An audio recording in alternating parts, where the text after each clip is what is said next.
حضرت انس رضی اللہ عنہ فرماتے ہیں کہ نبی پاک صلی اللہ علیہ وسلم اس حال میں تھے کہ حضرت معاذ بن جبل رضی اللہ عنہ سواری پر آپ کے پیچھے بیٹھے ہوئے تھے. آپ نے فرمایا معاذ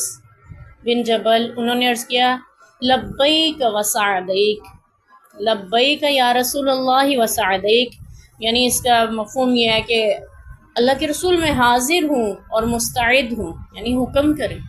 ٹھیک ہے، حکم کریں، یہی مطلب ہوتا ہے نا، پوری طرح آپ کی طرف متوجہ، آپ حکم فرمائیے، ارشاد فرمائیے. تو پھر آپ صلی اللہ علیہ وسلم نے فرمایا یا معاذ، انہوں نے پھر عرض کی لبیک وسعدیک، پھر تیسری مرتبہ یہی فرمایا، تو انہوں نے پھر یہی جواب دیا. تو آپ صلی اللہ علیہ وسلم نے فرمایا کہ سنو، جس نے سچے دل سے اس بات کی گواہی دی کہ محمد صلی اللہ علیہ وسلم اللہ کے بندے اور رسول ہیں اور اللہ کے سوا کوئی معبود برحق نہیں، یعنی جس نے بھی یہ گواہی دی کہ اشہد اللہ الہ الا اللہ و اشہد ان محمدن عبدہ و رسولہ، تو اللہ نے اس پر دوزخ کی آگ حرام کر دی.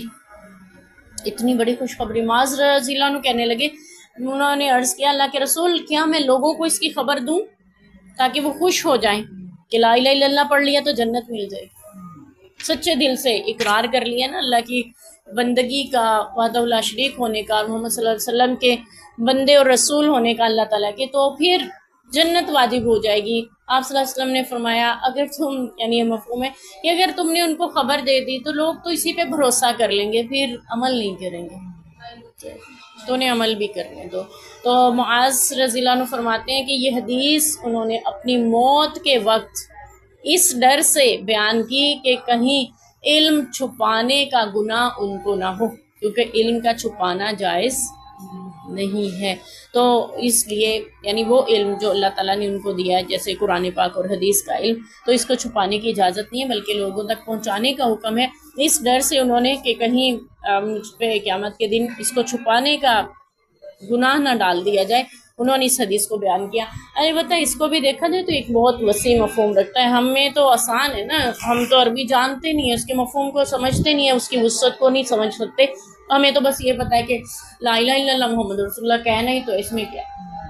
لیکن لا الہ الا اللہ کہنے کا اصل مقصد کیا تھا کہ اب کسی اور کی عبادت نہیں ہوگی، چاہے اپنی خواہش نفس کیوں نہ ہو. اسی لیے تو عرب کے لوگ جو تھے وہ آپ کے دشمن ہو گئے تھے کہ ہم سارے معبودوں کی نفی کر کے صرف اکیلے وحدہ لا شریک کی بندگی کرنے لگ جائیں، یہ نہیں ہو سکتا.